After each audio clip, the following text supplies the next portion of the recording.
Picture a mind that doesn't rattle, not one that's numb, not one that's pretending, one that stays level when everything else is shaking. A mind that holds steady while people around it panic, that keeps its footing when the ground shifts, that sees the situation clearly instead of through a fog of emotion. Now be honest with yourself for a second. How many times has anger taken the wheel? Has worry hijacked your calm? Has pressure fogged up your thinking? Here's the truth nobody wants to hear. Life is not going to stop sending you hard days. People will test you. Plans will collapse. Something you never saw coming will show up right on schedule. But your response to all of it? That part has always belonged to you. Today you're going to learn how to build a mind that doesn't flinch, no matter what's thrown at it. This isn't motivational fluff. These are working principles handed down from men who lived through war, betrayal, exile, and the constant nearness of death, and still kept their footing. So stay with this, because by the end, the way you handle stress, anger, and frustration is going to look completely different. But first, do one thing for me. In the comments, write this down. Starting today, I am not moved. I'm steady. I am stoic. You're not just typing letters you're planting an idea in your own head. And the more you repeat it, the more your mind starts to believe it. And belief is where change begins. So write it and let's get into it. 1. Replace the reaction with a wiser lens. There will always be moments trying to drag you out of your own peace. A snide remark, a sudden insult, a betrayal from someone close, even just a dirty look from a stranger. In that instant, your mind wants to snap into reaction. Your chest tightens, thoughts race, and just like that, you've lost your footing. But what if that moment wasn't a trap at all, but a test? What if instead of firing back, you could rise past it? That's the core of this first tool. It isn't about pretending you don't feel anything. It's about letting a deeper, wiser thought rise up and cover the raw feeling, the same way the moon slides in front of the sun during an eclipse. The sun's still there, it just isn't burning you anymore. Say someone insults you. The instinct is to take it personally, to get defensive, to strike back. But someone trained in this doesn't stop there. They pause, then they reframe. Instead of, "Why would they say that about me?" they ask, "What kind of pain would make someone talk like that?" The insult stops being a personal attack and becomes a window into someone else's suffering. That single shift changes the whole moment. It's no longer about your ego.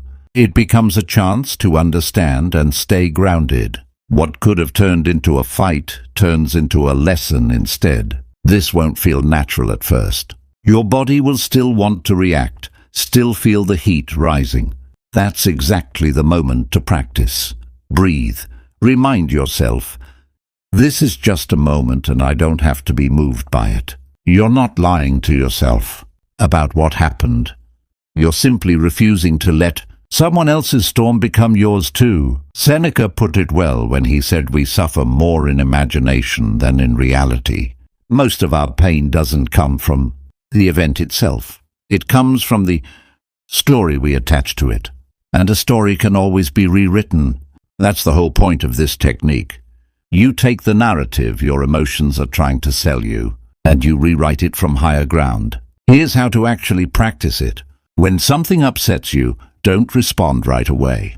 Give the wiser part of your mind room to speak. Ask, is this really worth my peace, or what's actually true underneath this reaction? Then let that truth sit over the feeling. Not to hide from it, but to rise above it. Start small, a slow driver, a rude cashier, a delay in your plans. Treat every one of these like a training rep. Over time, you'll notice the things that used to set you off just don't land the same way anymore. That's real progress. Marcus Aurelius used to remind himself daily that nothing has to become a big deal unless he decides to make it one. That's this exact tool in action. You choose what a moment turns into. And here's the payoff. Once you stop reacting to everything, your energy comes back. Your thinking sharpens. You feel steadier, and people notice. It either calms them down or it exposes them for who they are. Either way, you come out ahead because you stayed centered. So next time you feel that spark of anger rising, don't fight it. Cover it with something wiser. Let the insult become information instead of a threat. Let the moment become reflection instead of retaliation. Over time, calm stops being something you have to work at. It becomes who you are. 2. Give every emotion an expiration date. Right after something upsets you, there's a moment where it feels like the feeling will last forever. The anger feels sharp. The sadness feels bottomless. The anxiety feels deafening. In that instant, it seems permanent. But it almost never is. Your mind is confusing how intense something feels with how long it actually lasts. Ask yourself one simple question the next time you're hit with a strong emotion. How long is this actually going to matter? Before you act, give it a score. Will this still matter in an hour? Tomorrow? Next month? Most emotions don't deserve the real estate we hand them. Say someone cuts you off in traffic. Your body tenses, your mind wants payback. But ask, will this cross your mind at dinner tonight? Will it matter a week from now? Of course not. It feels enormous in the moment, but it was never built to last. Apply this to everything. The anxious spiral before a hard conversation, the stress over a delay, the embarrassment from a mistake. Before any of it hijacks your day, pause and rate it. If it won't even register in 30 minutes, it's not worth losing your calm over. This works because your brain loses perspective the moment emotion spikes, and rating the feeling forces that perspective back. It creates a gap between you and what you're feeling, turning it from something you're drowning in into something you're simply observing. Epictetus said it plainly, it's not events that disturb us, it's our judgment about them. Giving something a shelf life is exactly that. A conscious decision that says, this is temporary, this isn't as huge as it feels, this will pass. Do this often enough and something shifts. You stop getting swept into every emotional storm. You start to notice that most of what upsets you is just weather passing through. Some of it looks dark, some brings a little rain, but none of it stays. And that realization is freedom. Think back on your own life. How many things once felt like the end of the world and now barely register as a memory? That's the nature of emotion. Loud in the moment, faded with time.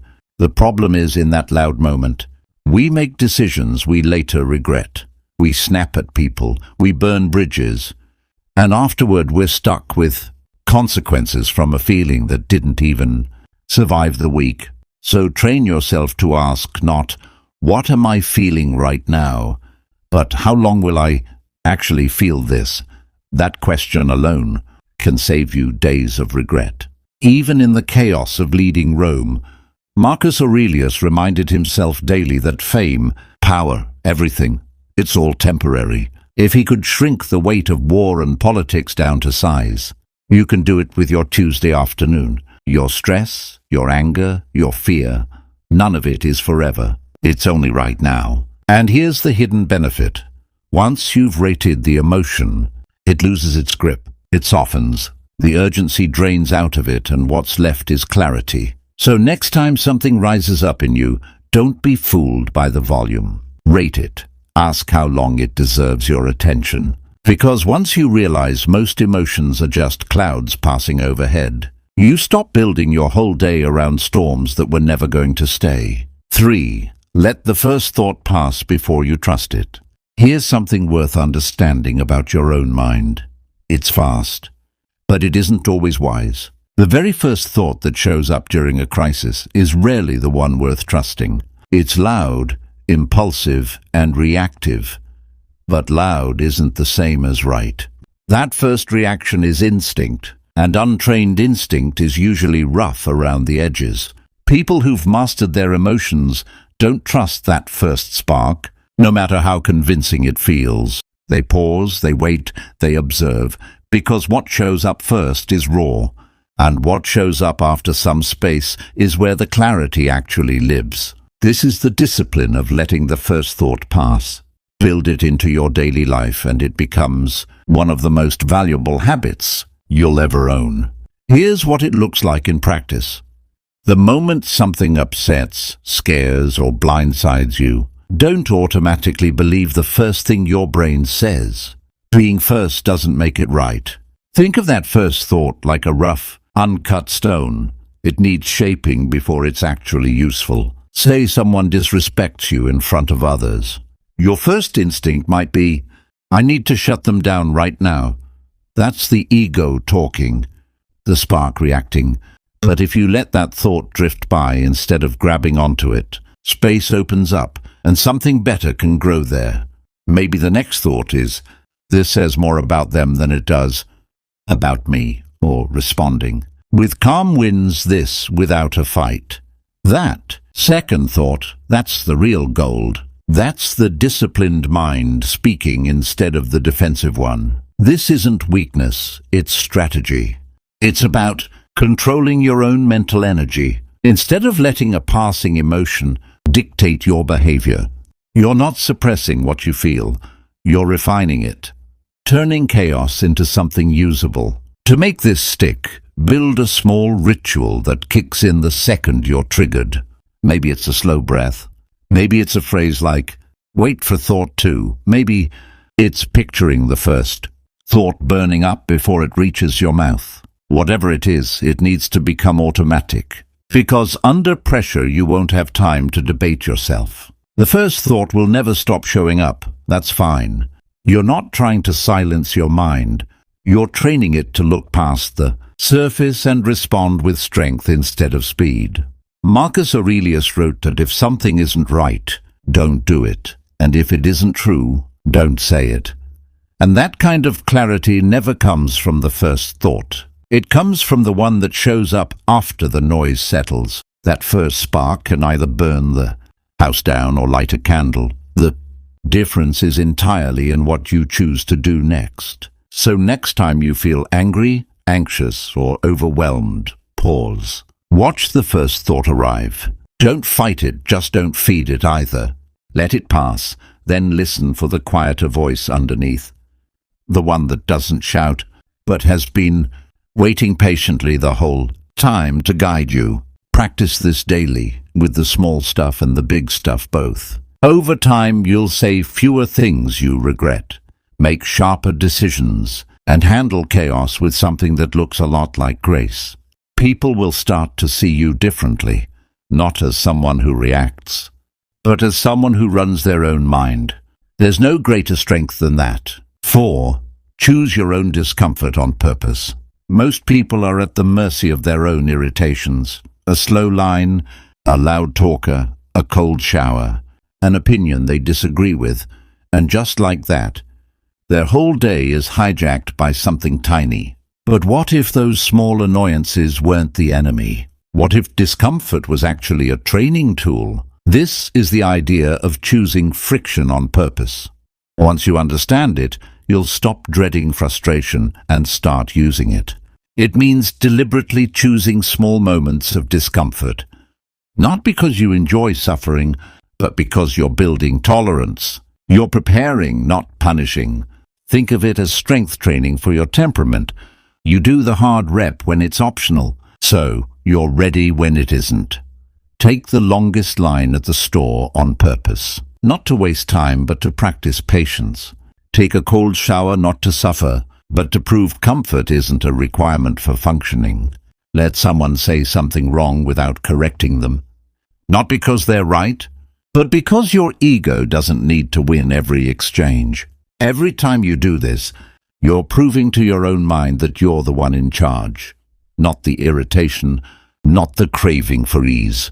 Seneca reportedly slept on hard floors and ate the simplest food available, not out of necessity but to stay free, to remind himself that peace was never tied to luxury, that control lives on the inside. When you choose your own hardship, life stops being able to blindside you, because you've already faced worse voluntarily. Don't mistake this for making life harder for its own sake. The goal isn't suffering, it's refusing to stay weak in the face of things that shouldn't have power over you. Welcome the small irritations and they lose their sting. And when the real storms show up, you won't flinch, because you've already trained for exactly this. Think about how many times a slow Wi-Fi connection or someone walking too slowly in front of you ruins your mood. These aren't real problems, they're bruised egos, and they're a sign your tolerance threshold is set too low. That threshold can be raised, one small choice at a time. Let someone cut the line and smile anyway. Drink the coffee cold without complaint. Let the app crash without losing it. Let a silence in conversation stretch without rushing to fill it. These aren't tests, they're reps. Every time you stay centered through a small frustration, you get stronger and calmer, and you become someone the world has a harder time shaking. Marcus Aurelius wrote that the obstacle in the way becomes the way forward. That's the heart of this whole idea. You use the very thing that used to steal your peace as the training ground for building it. And the beautiful part is it doesn't take years, just consistency. A few seconds a day, a pause instead of a snap, a choice to endure instead of escape. Slowly your ego loosens its grip, your nervous system settles, and people start to notice you're the one who stays composed while everyone else loses it. That's not a personality trait. It's a trained skill, and it starts the moment you stop avoiding friction and start using it deliberately. So next time something annoys you, lean into it instead of reacting. Tell yourself, I chose this. Let it become your training ground. The world doesn't need more people chasing comfort. It needs more people who can't be rattled. Be one of them. 5. Hear the sound, not the meaning. Words carry weight, but only if you let them in. When someone speaks with anger, criticism, or blame, their words come at you like arrows aimed at your peace. Someone with a trained mind doesn't flinch. They don't catch the arrow. They just watch it pass, because to them an insult isn't a weapon. It's just air moving. This is about hearing sound instead of meaning. Say someone says, "You always mess things up." The normal response is to take it personally. You feel attacked. Your mind rushes to defend or retaliate. A trained mind hears something different. Not judgment, not truth, just noise. Just syllables moving through the air like wind past a window. It passes, it fades, and it leaves you untouched. Why does this work? Because your emotional reaction starts the moment you attach meaning to something. Shift your attention from the message to the texture of the sound, and you disarm the whole moment. Picture your mind as a fortress and every provocative word as a pebble thrown at the wall. Most people fling the gate open and run outside to fight over pebbles. The trained mind stays inside, calm, composed, unbothered, because it knows those are just sounds. That doesn't mean you tolerate disrespect or never speak up. It means your response comes from clarity, not wounded pride. You decide when and how to respond, not because you were provoked into it. This technique buys you time, a buffer between the trigger and the reaction, and in that space you take your control back. Practice it daily.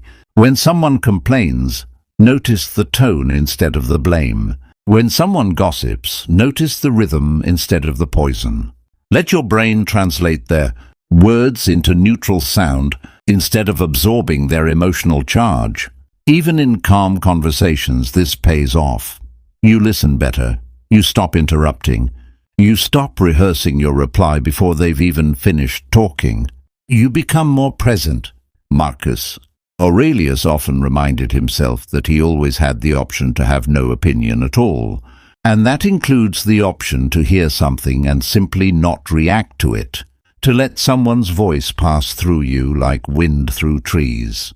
This is how you stay unshaken, not by fighting every word, but by refusing to let every word in. Train yourself to hear sound instead of insult, and something shifts, the world softens, and your peace stops being hostage to someone else's tone. So next time someone speaks with heat, don't rush to understand and don't rush to argue. Just listen to the sound of it. Let it move past you like water down a stream. And remember, their noise doesn't have to become your storm. 6. Anchor yourself with a small, still object.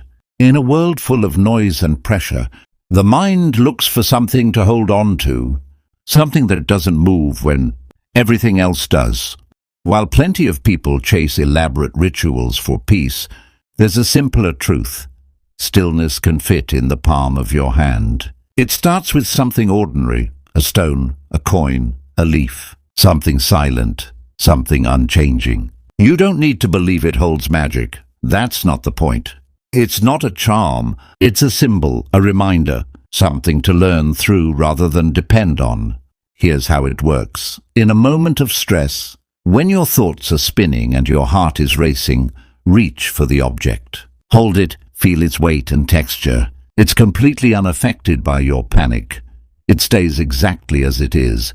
And that stillness starts to echo through your own nervous system, because your body learns through contact. Touch something calm long enough and your body starts to remember what calm actually feels like.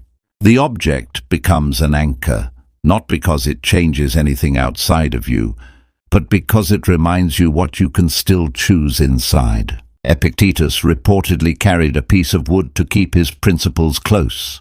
Marcus Aurelius wrote often about retreating into an inner fortress untouched by the outside world. Your object is that fortress made physical, something you can hold on to while you find your way back to yourself. And it works best when it's completely ordinary.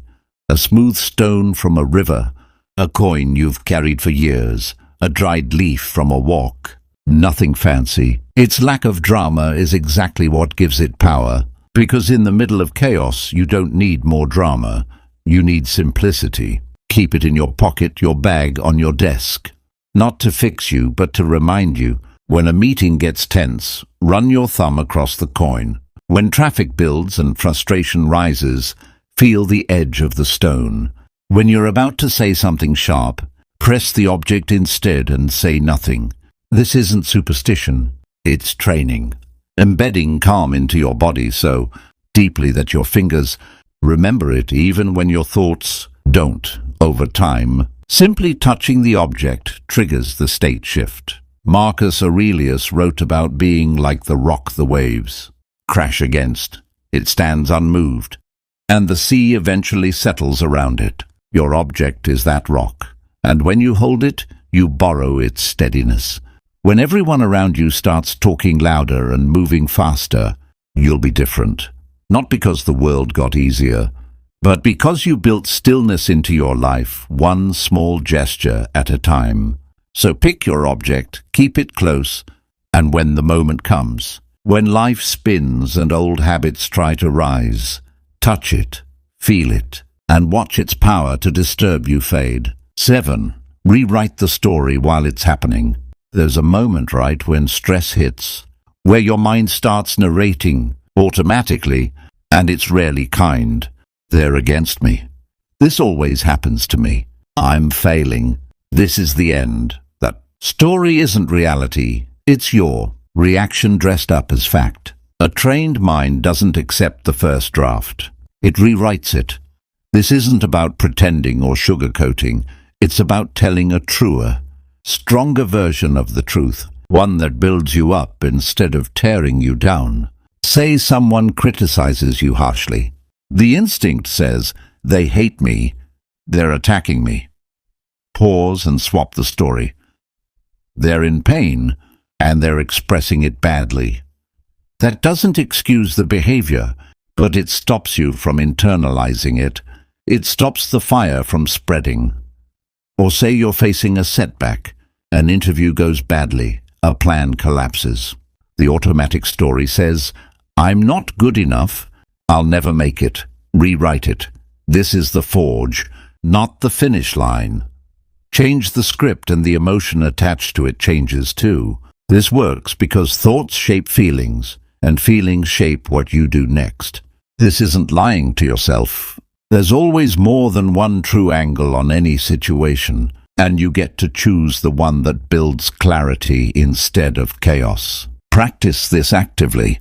Next time you feel overwhelmed, catch the first story your mind tells, then ask, is this story helping me or hurting me? If it's feeding fear, swap it. If it's feeding ego, reframe it. Picture your mind as a stage. The first voice to walk out might be the critic or the victim, but you're the director and you decide who speaks next. Invite the calmer, wiser voice instead. Even while writing from the middle of war and illness, Marcus Aurelius didn't ask, why me? He asked, what is this teaching me? What part of me can grow from this? That's this exact practice in motion. Try it everywhere.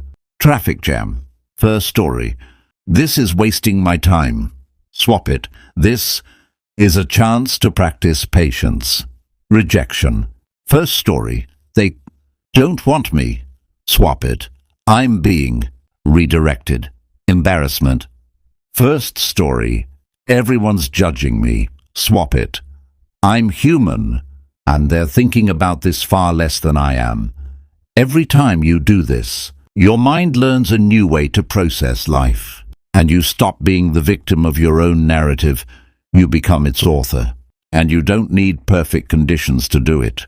You can swap a story in a hallway, a meeting, or your car in a matter of seconds.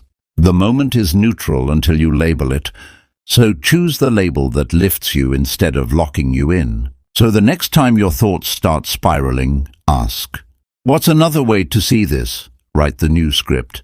Say it if you need to, and watch how quickly the storm settles. That's not delusion, that's discipline. 8. Carry one short phrase for the moments that spike. There's a moment when emotion surges and your body tenses and your thoughts speed up. And in that moment, words can save you. Not the words coming at you, but the ones you say quietly to yourself. Words that don't excite, don't fight, just anchor. This is the purpose of a short internal phrase, not to make you feel better with false positivity, but to interrupt the spike and bring you back to center. This isn't chanting to escape reality. It's repeating something to return to yourself. Keep it short, direct, not dramatic. Something like, let it pass through me, or this is just a moment, or this isn't me. These aren't affirmations of power. They're reminders of perspective, because perspective is exactly what gets lost in an emotional storm. A rude comment turns into a threat. A delay turns into an insult.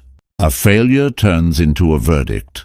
But the right phrase interrupts that spiral. The chaos doesn't disappear, but it stops gripping you so hard. Think of panic as a hallway full of slamming doors. Your phrase is the exit sign. It doesn't erase the noise, but it shows you the way out. Pick one phrase, just one. Say it when things are calm, then say it again when things get hard, especially when your pulse jumps and your breath goes shallow. Let it be your return signal, and repeat it until your nervous system gets the message. Marcus Aurelius filled his journal with reminders exactly like this. You have power over your own mind, not outside events. It's not things that disturb us, but our opinions of them. These weren't for an audience, they were for himself, for the battlefield inside his own head. You don't need a dozen phrases, just one that fits like armor. Say someone criticizes you and you feel the sting. Repeat, it's just a moment, and space opens up. Breath returns, and you step back mentally, even if not physically. Or anxiety builds about something that hasn't happened yet. Say, let it pass through me. And the fear moves like wind through branches instead of getting stuck. This isn't magic. It's repetition, teaching your mind that not every storm needs to be entered. Some just need to be watched. You might feel a little silly at first, but keep repeating it, and over time your brain links the phrase to calm. The same way a muscle remembers a movement. When life gets loud, repeat it like a rhythm, not to silence the world, but to rise above the noise. The calmest people aren't the ones with perfect lives. They're the ones who've built the habit of returning to stillness again and again. Let your phrase be that return point. 9. Rehearse the hard outcome before it arrives. Most people imagining the future picture it going well, smooth roads, everything landing exactly as planned. When reality doesn't match that picture, panic floods in because the nervous system was never prepared for anything else. A trained mind does the opposite. It rehearses the worst outcome, not to suffer twice, but to suffer less. This isn't pessimism, it's preparation. Instead of visualizing the win, picture yourself staying composed inside the loss. Instead of picturing success, picture yourself breathing steadily when it doesn't come. See yourself standing in the storm, not collapsing, not panicking, just standing. Say you're waiting on test results. Most people assume it'll be fine, and if it isn't, they fall apart. The trained mind asks instead, what if it's not fine, and I'm still okay? Picture yourself in the waiting room, maybe afraid, but not out of control. Breath steady, thoughts centered. Or a breakup, instead of picturing everything going perfectly, picture hearing the hardest possible words and not crumbling. You feel the sadness, but you stay present. You don't beg, you don't rage. You sit, you breathe, you leave with your dignity intact. Or a failed business. Instead of picturing applause, picture packing up the office quietly, without shame, without panic. The silence after the collapse. And inside that silence, you're still you. This is what preparing your spirit for the hard day actually looks like, because those are the days that test you, not the easy ones. Marcus Aurelius did a version of this every morning, reminding himself he'd meet people who were rude, selfish or difficult, not to dread it, but so it wouldn't catch him off guard. So he wouldn't waste energy being shocked by ordinary human behavior. You can do the same. Picture the thing you fear most, not to torture yourself, but to walk through it in your mind before it happens, and picture yourself inside it. Calm, present, still. Not superhuman, just steady. Your nervous system actually learns from this rehearsal, so when fear tries to rise later, it finds less room to land, because you've already been here. This doesn't mean you want failure. It means failure won't own you. And oddly enough, this practice makes you more confident, not because you think bad things won't happen, but because you know you'll survive them if they do. You've already walked through the fire mentally and found stillness there. So before sleep tonight, or before your day tomorrow, rehearse the hard scenario. See it, walk into it. Feel the pressure and breathe through it. That peace doesn't remove the pain. It just keeps the pain from owning you. 10. Ask if this will matter in 100 years. Words feel heavier when they're fresh. An insult today feels like it'll echo forever. A harsh tone, a disrespectful comment, a petty argument, all of it feels massive in the moment. But what if you zoomed out so far that the offense disappeared entirely? That's the whole idea behind this next tool. A mental time machine that moves you from right now to 100 years out, when today is ancient history. Next time someone disrespects you, raises their voice, or says something unfair, don't fight back immediately. Pause and ask, will this matter in 100 years? Will anyone remember this conversation? Will you? Almost always the answer is no. The tension dissolves the moment you put it against that scale. The argument you're tempted to win right now is dust against a century. Not because it wasn't real in the moment, but because it was never actually that important. Epictetus reminded people constantly that it isn't events that upset us, but our judgment of them. And time destroys judgment. It reveals what was really just noise pretending to be thunder. Picture a heated conversation. Someone's pushing your buttons. Your pride wants to fire back. But instead your mind whispers, 100 years from now, and the volume drops instantly. You're no longer a soldier in the fight. You're the mountain watching the storm pass. This isn't about dismissing people. It's about protecting your peace, recognizing that most of what we argue about is microscopic against the scale of a whole life. Use it in the moment. A nasty text. Pause. Ask the question. A co-worker throwing you under the bus. Breathe. ask the question. A stranger disrespecting you in traffic, smile, ask the question. These aren't just annoyances anymore. They're reps, chances to rise instead of react. This also protects your limited energy, your time, your focus, your calm are all finite. So why spend them on something that won't even be a memory in a decade? And often when you apply this, the other person senses your stillness, and their need for drama has nowhere left to land.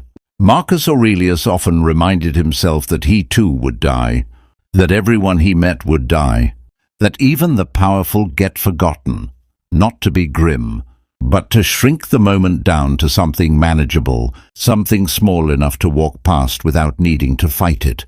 Make it a habit, and when a moment feels like everything, zoom out, picture the people gone, the buildings gone, the noise gone, and ask what's left. What remains is the kind of person you chose to be in that tiny spark of time. Not the insult, not the tone, not the argument. The inner choice. Let that question shrink the noise until it's just noise. Because thinking in centuries takes the teeth out of petty things. 11. Take 3 breaths before you move. There's a split second between stimulus and response where everything gets decided. One text, one insult, one misunderstanding is all it takes to flip your whole day if the emotional spike wins. Most people jump straight in, replying too fast, speaking before thinking, acting while the fire is still raging. A trained mind waits, not out of fear, but out of practice.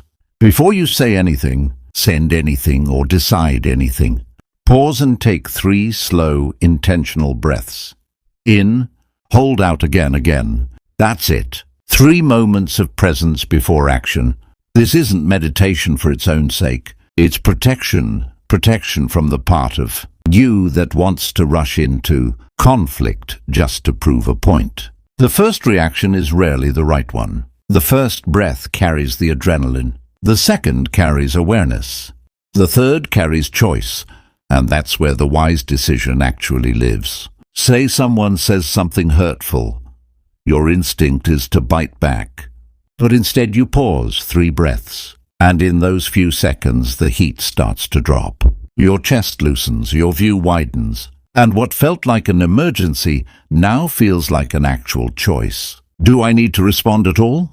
What's my goal here? Will this bring peace or more chaos? And if you still choose to speak, you speak from a cooler mind instead of a burning one.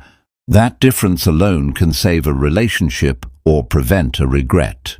Or maybe it's a message, something passive-aggressive that makes your fingers itch to type back fast. Instead, stop.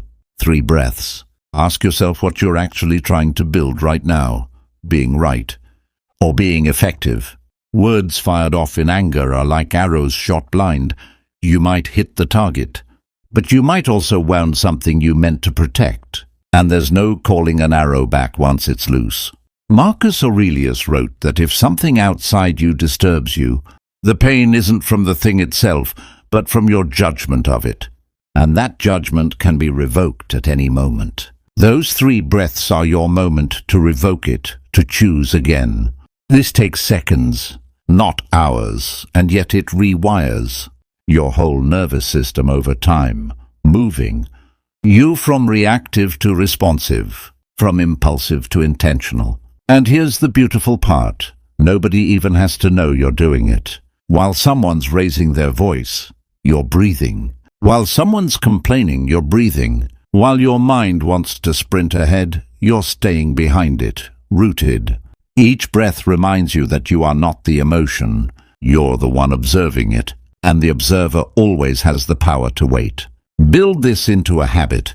Practice it when it's easy so it's already there when it's hard. Before you speak, before you move, before you act, always 3 breaths. The gap between peace and regret often lives in those 3 seconds. Use them. 12. Measure the moment against your last hour alive.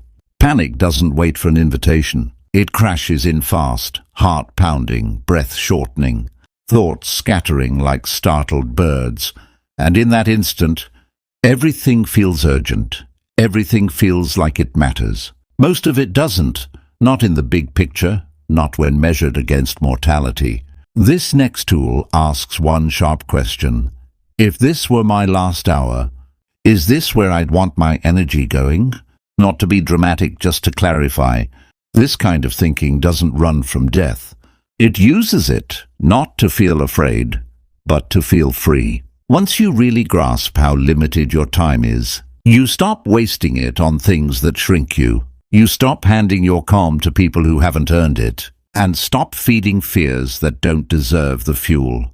Marcus Aurelius wrote that soon everything will be forgotten, and soon you'll be forgotten too, not as something cold, but as a reminder that this exact panic, this exact surge will be nothing soon. When panic hits, zoom out, not emotionally, existentially. Say you're drowning in deadlines and pressure.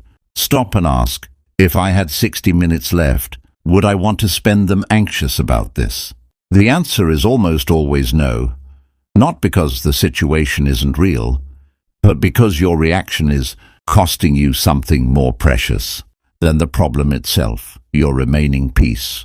This isn't giving up. It's prioritizing, recognizing your emotional energy isn't infinite, and letting that awareness become your compass. Use it anywhere, in traffic, in an argument, in a moment of fear. Ask the question, and watch how fast the panic loses its edge. Your breath returns, your ego sits down, and you remember most of what you're fighting for won't matter down the road. In that clarity is real power, because remembering your limits doesn't paralyze you. It purifies your focus. It strips away the noise and leaves just you, and the choice of where to spend your remaining energy. Use this often, not to live in dread, but to live with depth. Because when every hour could be your last, every hour becomes worth protecting from panic, pride, and pointless fights. So next time you're overwhelmed, ask, is this where I want my last breath going? If not, let it go, breathe, and reclaim the moment. 13. Rename the feeling before it takes over. Words aren't just descriptions, they're triggers. Say rage, and your body reacts one way. Say tightness in my chest, and it reacts completely differently. Same feeling, different label, and that difference is where control lives. The untrained mind says, I'm furious, and that word alone sets off a full body storm. Shoulders rise, heart pounds, voice sharpens. A trained mind takes a different route. Instead of I'm angry, it says, there's heat in my chest. That single swap breaks the chain, because your mind reacts not just to what you feel, but to the name you give it. Call it rage and the volcano erupts. Call it heat and the body cools faster. Call it fear and you feel powerless. Call it fast-moving energy and you start breathing again. Don't say I'm scared. Say my thoughts are moving quickly. Don't say I'm overwhelmed.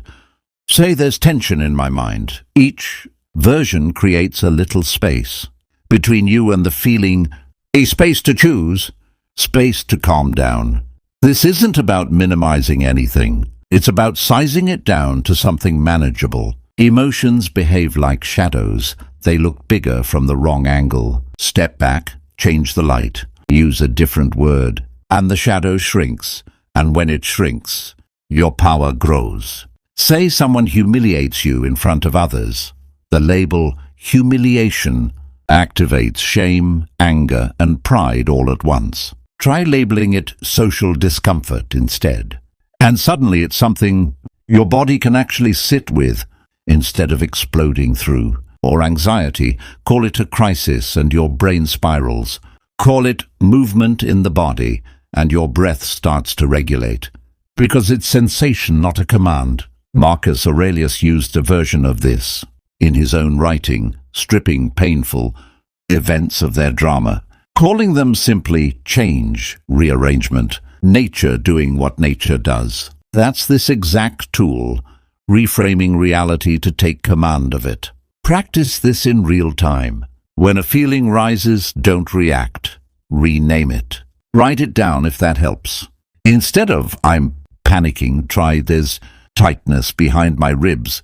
Instead of "I'm furious," try "I'm experiencing heat and tight speech." You're not dismissing the emotion.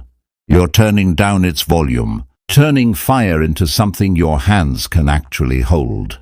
The words you reach for are the handles your brain grabs. Sharper words cut, softer words hold. Change the word, and you change your grip on it. Next time something shakes you, stop and relabel it. Find the simplest, most neutral description you can. Turn the emotion into weather. Turn the reaction into data. And suddenly the storm has borders. 14. Ask if it's yours to control or just your preference. Not every disturbance is a disaster. Some are just disappointments dressed up as catastrophes. An email doesn't arrive. The weather shifts. Someone ignores your message. You're not devastated, you're inconvenienced. But in the moment, your mind doesn't make that distinction. It spirals. Why? Because a preference got violated. And preferences confused with control feel like betrayals. This is where you draw a sharp, clean line with a single question. Is this actually in my control? Or is it just my preference? That question is the scalpel that cuts through most mental chaos, because most of what upsets us has nothing to do with what we truly can't survive, and everything to do with what we didn't expect. You wanted quiet and got noise. Wanted validation and got silence. Wanted things smooth and got resistance. None of that was ever guaranteed. It was preference the whole time. This isn't about becoming cold. You can still prefer sunshine over rain, kindness over cruelty. You just stop tying your peace to whether you get it. Peace doesn't live in preference. It lives in clarity, the clarity to know what actually belongs to you and what never did. So when you feel the spiral start, ask the question. If it's yours to control, act, change it, speak up, move. If it isn't, breathe and let it go. Don't wrestle with smoke. Most panic isn't born from real threat. It's born from the gap between what we hoped for and what actually is. And this tool closes that gap, not by shrinking the world, but by shrinking your attachment to how it should have gone. Say someone's rude to you. Your mind starts writing stories. Why would they say that?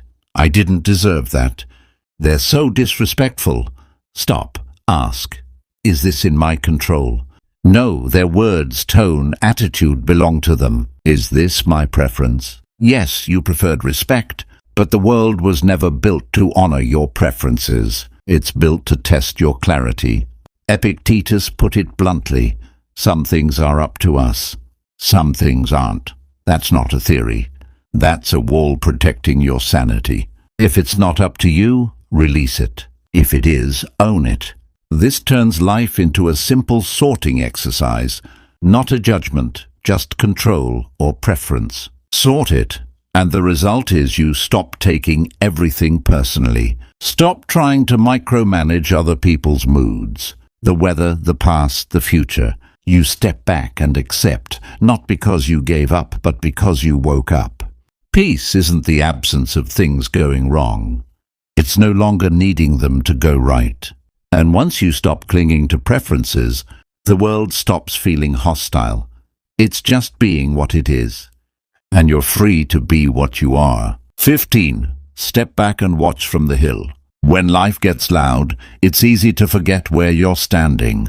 One moment you're calm, the next you're tangled inside the chaos, emotionally hijacked, physically tense. You're not watching the storm anymore, you've become it. Everything feels urgent and personal. Every word feels like a dagger. But there's a way out that doesn't require running. You simply change your vantage point. Picture yourself standing on a high hill overlooking your own life. Down below is the argument, the traffic, the fear, the noise. Up here it's quiet. You can see it all, but you're not inside it.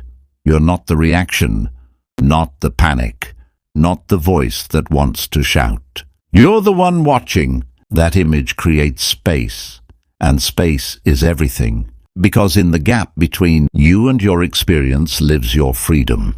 to choose your response. Say you're in a heated conversation, tension building, your face flushing. In that moment, close your eyes mentally and climb to the top of the hill. Watch yourself down there without judgment.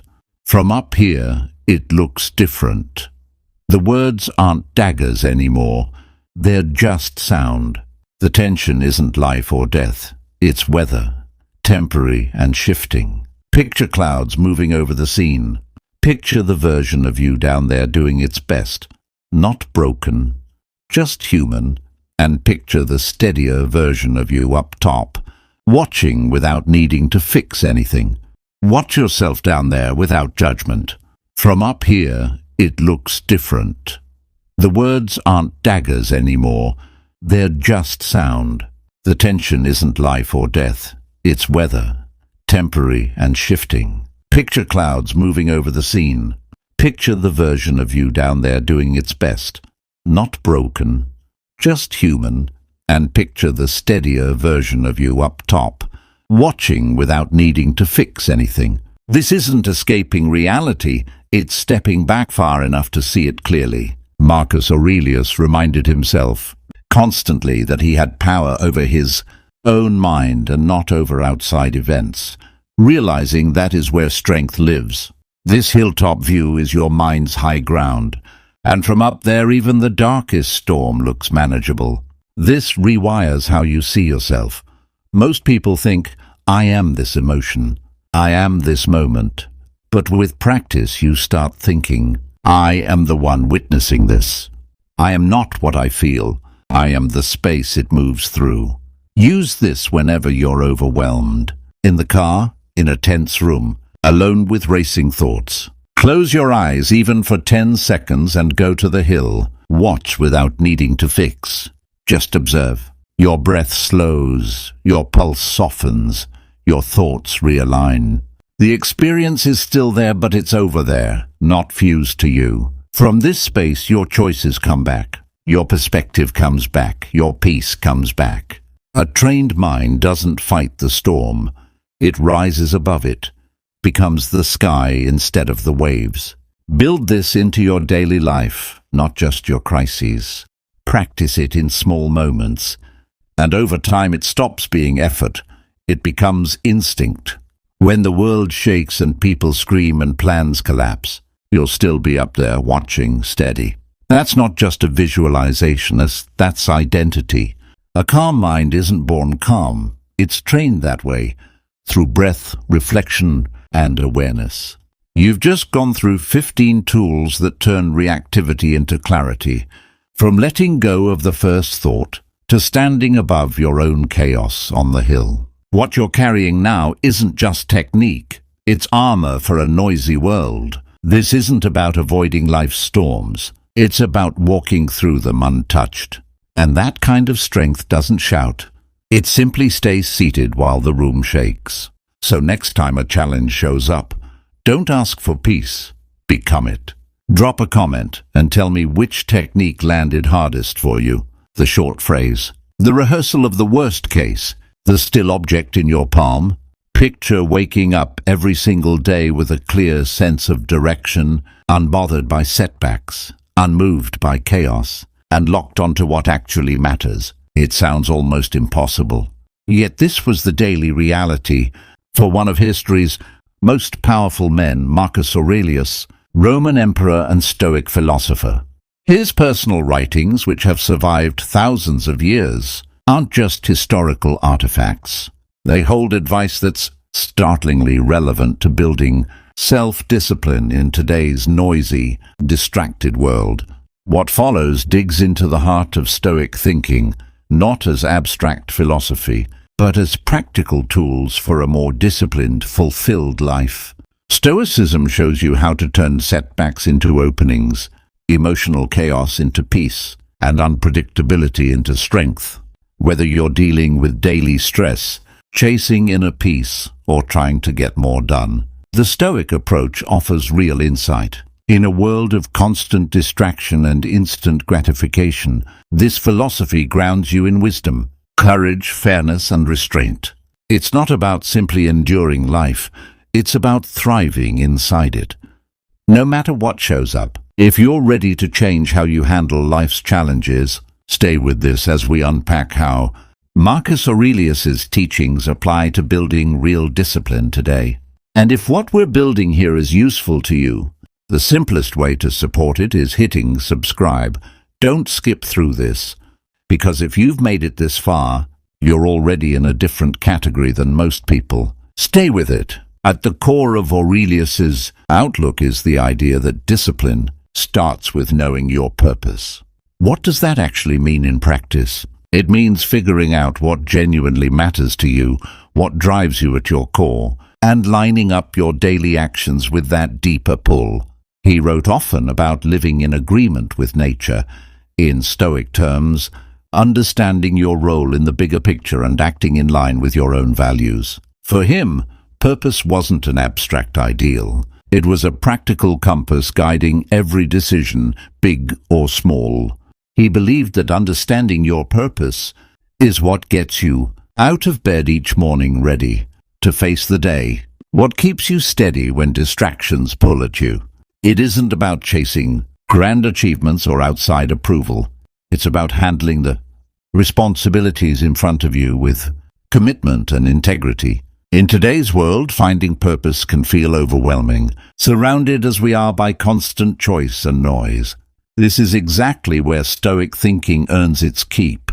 It teaches you to peel back the surface-level wants and fleeting emotions to find what actually matters for your growth. Ask yourself, what's genuinely worth my time and energy? How does what I do today feed into something bigger? Think about what you're naturally drawn to, what satisfies you deeply, what challenges you actually want to solve. These are clues, and once you spot them, daily reflection becomes a powerful tool.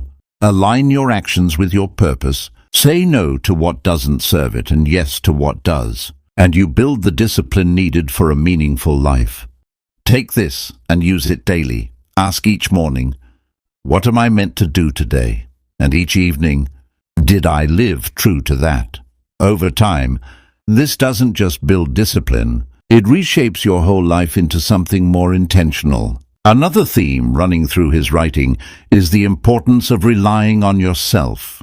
This isn't about isolating from other people, and it's about recognizing that the final responsibility for your actions, reactions, and growth sits with you.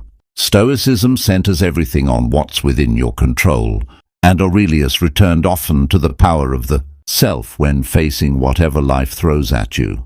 Counting on yourself taps into resilience you already have, building real confidence, not through arrogance, but through competence and self-understanding.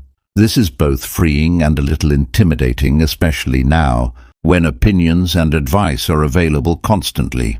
Learning to trust your own reasoned judgment over the noise takes practice.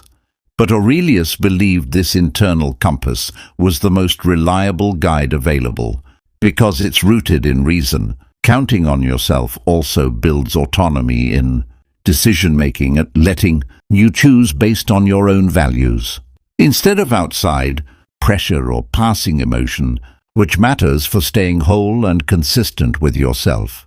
So how do you start actually relying on yourself? Small steps. Make commitments and keep them. Set personal goals and work toward them independently, and take time to reflect on whether your choices match your values. Over time, these habits build resilience that holds up under pressure. Aurelius also consistently returned to the power of persistence, showing up not occasionally, with big bursts of effort, but quietly every single day.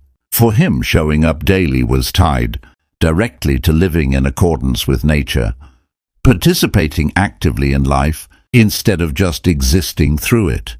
Each day wasn't a battlefield for grand victories. It was a chance to demonstrate commitment to your own principles. Character gets built in the ordinary repetition, not the occasional dramatic moment. In a world full of distraction where motivation comes and goes, this idea of daily consistency matters even more. It's not the intensity of your effort that builds discipline, it's the regularity. Every day doesn't need to be a masterpiece. It just needs to not pass by unused. Whether you're building a career, your health, or a relationship, progress comes from the simple, unglamorous act of showing up. This idea also connects to Stoic mindfulness, being present and doing today's task today, without dragging yesterday's failure or tomorrow's worry into it. Start small. Write one paragraph of that book. Do a 5-minute workout. Give 10 uninterrupted minutes to someone you love. It's not the scale that transforms you. It's the act of showing up itself. And every day you honor that, you strengthen your own willpower. Choosing discomfort on purpose goes beyond just making life intentionally harder. It's about preparing for life's unpredictability, building resilience, and appreciating what you already have. Aurelius believed that voluntarily. Accepting hardship trains you so that when real adversity arrives, it doesn't destabilize you. This might mean skipping certain comforts, taking on physical challenges, or practicing small everyday self-denial. The logic is simple. Get used to hardship, and sudden hardship won't knock you down. Why choose discomfort in a world built around comfort?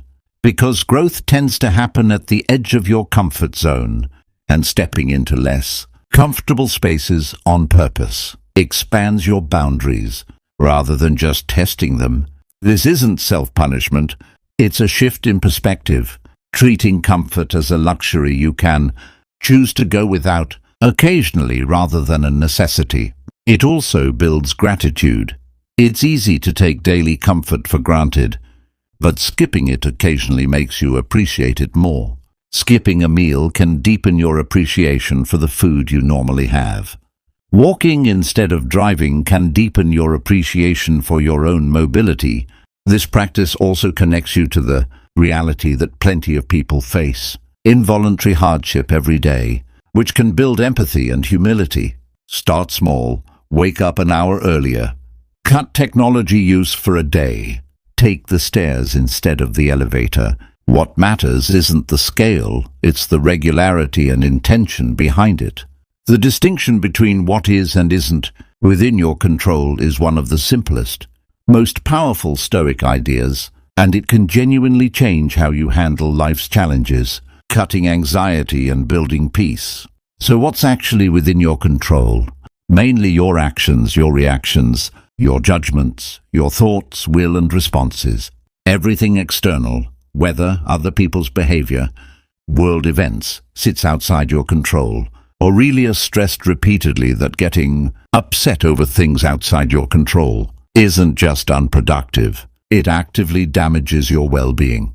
This practice starts with accepting that fact, not passively, but as a liberating truth. By focusing on your own actions and letting go of attachment to outcomes, you protect your calm and your effectiveness no matter what's happening around you. This doesn't mean becoming indifferent, it means engaging more constructively, putting your effort where it can actually make a difference. In daily life, this means asking, is this actually in my control, before reacting to anything? If it isn't, the Stoic move is to release it and move forward. This is easier said than done, so it takes practice and constant reminders of what's actually inside your sphere of influence. It also changes how you set goals, tying your happiness to outcomes shaped by countless outside factors. Sets you up for frustration, whereas finding satisfaction in the process itself, in staying true to your values, doesn't. Aurelius never promised a life free of hardship.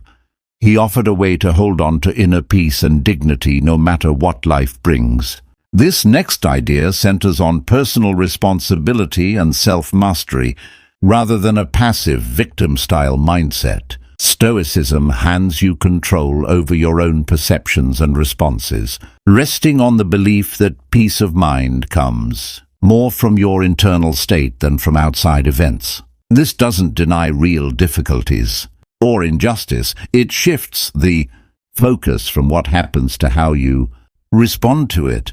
Aurelius believed every external event comes bundled with a choice. How will you let it define you? Refusing the victim mindset rejects the idea that your well-being is at the mercy of circumstance, which is genuinely freeing and opens the door to real growth. Practicing this starts with observing your habitual reactions. Do you instinctively look for someone to blame? Do you spend energy complaining instead of addressing things? Changing these patterns isn't about suppressing emotion. It's about understanding it more deeply and redirecting your energy towards something constructive, acknowledging pain while still recognizing your ability to move forward despite it. This teaching also reframes obstacles as chances to practice virtue and build character, proactive rather than helpless, turning what could feel defeating into an opportunity to choose. Living this way is emotional independence in action, an inner steadiness you carry regardless of life's ups and downs, without becoming emotionless or indifferent. Aurelius also championed delaying gratification, not as denial of pleasure but as a route to a deeper, more lasting kind of fulfillment aligned with your actual values. It means postponing an immediate want for something more meaningful and durable, choices that don't feel great instantly but pay off over the long run. In a world built around instant gratification, the ability to wait is genuinely rare and valuable. For Aurelius, delaying gratification wasn't just about postponing pleasure. It was about maintaining control over your own desires, because giving in to every fleeting want eventually enslaves you to your own impulses. Exercising restraint through reason and foresight builds a life oriented around lasting calm rather than short bursts of indulgence. Apply this with small intentional habits. Saving instead of spending impulsively, choosing a healthy meal over convenience food, spending time learning a skill instead of defaulting to leisure. Each of these choices reinforces the habit of choosing long-term reward over short-term comfort, and research consistently backs this up, showing that people who can delay gratification tend to do better across career, health, and relationships, managing stress more effectively and reaching goals more consistently. This mindset also builds mental resilience, staying steady in your beliefs even under doubt or criticism from others, because outside opinions, positive or negative, are beyond your control and shouldn't be the source of your direction. Aurelius wrote often about the importance of tuning out other people's opinions, asserting that real peace comes from within and isn't shaken by outside judgment. This isn't about dismissing people. It's about holding an internal locus of control, filtering out noise that doesn't serve your actual values. This matters even more today, when feedback and criticism arrive constantly and instantly. Constructive feedback can genuinely help you grow, but baseless criticism shouldn't steer your direction. The key is discerning which is which. Practicing this kind of detachment means building a personal philosophy sturdy enough to withstand outside pressure, letting you stay confident in your choices from a place of self-understanding rather than arrogance.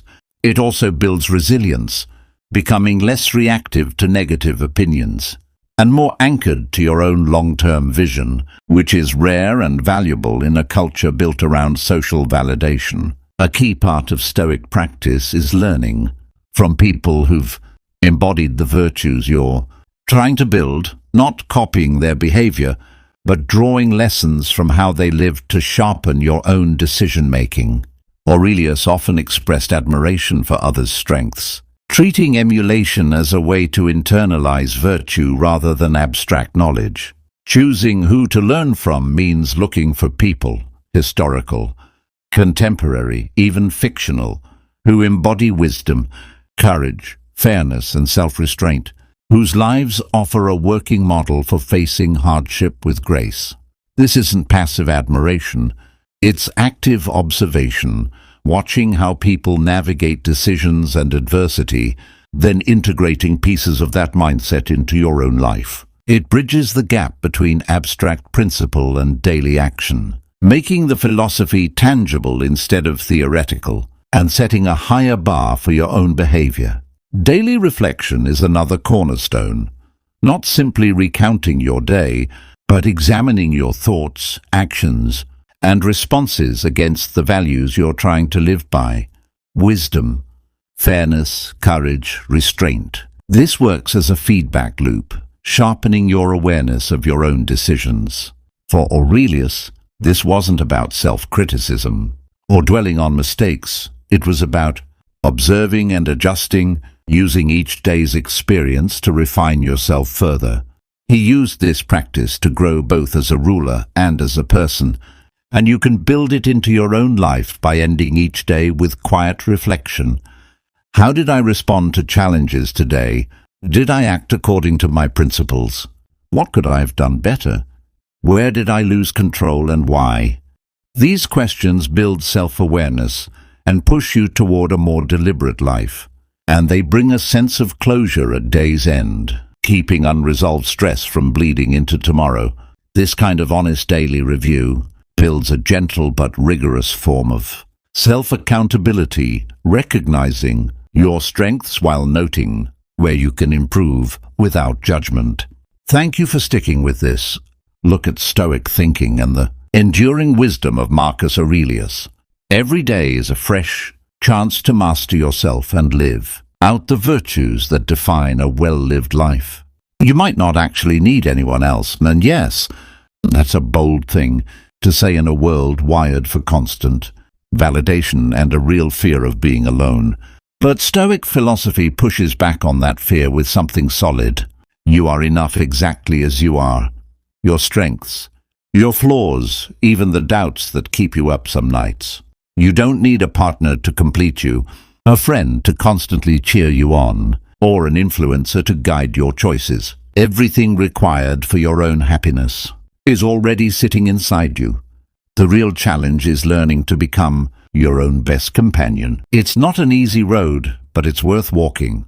Here are 10 lessons that can help you release the habit of depending on others, and along the way, you'll learn how to become your own strongest ally. Because once that clicks, you'll realize you never truly needed anyone else to feel whole. Stick around for the final lesson, because it lands harder than the rest. But first, a quick story to set the stage. There was a mechanic named Daniel who worked in a small garage on the edge of town. He was known for his sharp hands with tools, but also for leaning heavily on other people whenever a big decision came up, always calling a friend or family member before making a move. One day his boss handed him a brutal job: restore a classic car that had sat untouched for years. Out of habit, Daniel called a more experienced co-worker. No answer. He scoured manuals and videos online and found nothing useful. Frustrated and suddenly very alone with the problem, he sat in front of the car and asked himself, what would I do if there really was no one to call? He started examining the engine closely, pulling on everything he'd picked up over the years, testing ideas, adjusting, failing, trying again. Hours later, the car ran. When he showed his boss, the man was stunned. I figured you'd need help on this one. How'd you manage it alone? Daniel smiled and said, turns out the best advice I could get was the advice I gave myself. Once you trust your own ability to solve a problem, you realize you're carrying more tools than you thought. The lesson is simple, but it runs deep. Learning to trust yourself under pressure is the real key to independence. It's not about never needing anyone. It's about knowing that when everyone else is unavailable, you can still stand on your own. Lesson 1. Learn to enjoy your own company. Have you ever felt like you need someone else to feel complete? More friends, a more understanding partner, the right job, and suddenly life would just click into place?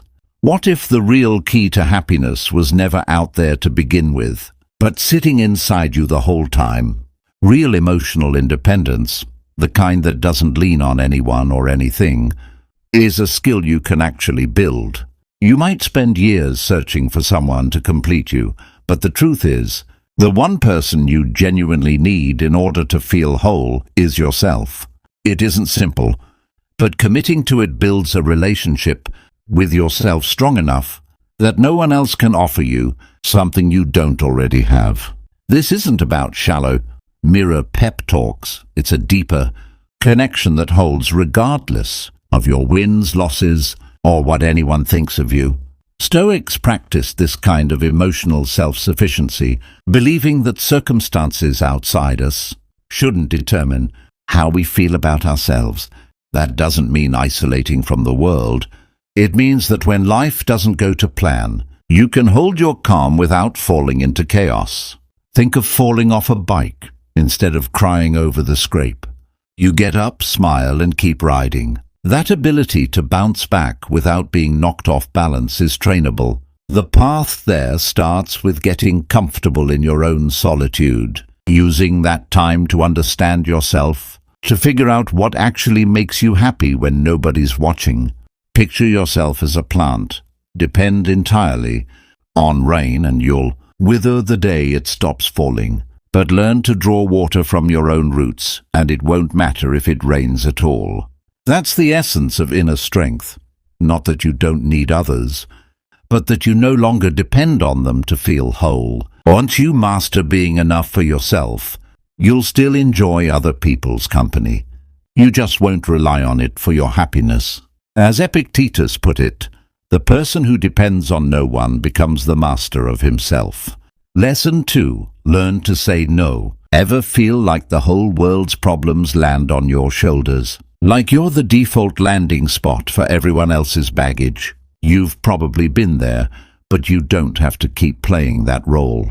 The tool that breaks this pattern is disarmingly simple: learning to say no. Stoic thinking teaches something basic but essential.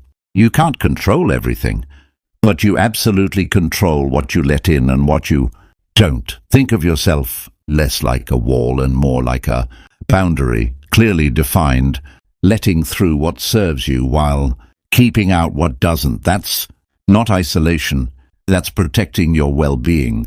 Saying no isn't rejecting the person, it's rejecting the request in that moment. It isn't about compromising your peace to satisfy someone else's expectations. You won't be loved less for it. If anything, respecting your own limits earns you more respect, not less. Next time someone asks something of you, ask yourself if it actually matters to you. If not, you don't owe an elaborate excuse. A simple, "I can't do this right now," is enough. And people respect honesty more than a carefully built justification. At the end of the day, you decide who gets to cross your boundaries. This isn't about becoming unreachable. It's about protecting your time, energy, and peace of mind. Start practicing today, and if someone pushes back, remember, a boundary doesn't shift shape just because someone complains about where it sits. Seneca said freedom starts the moment you can set limits without guilt.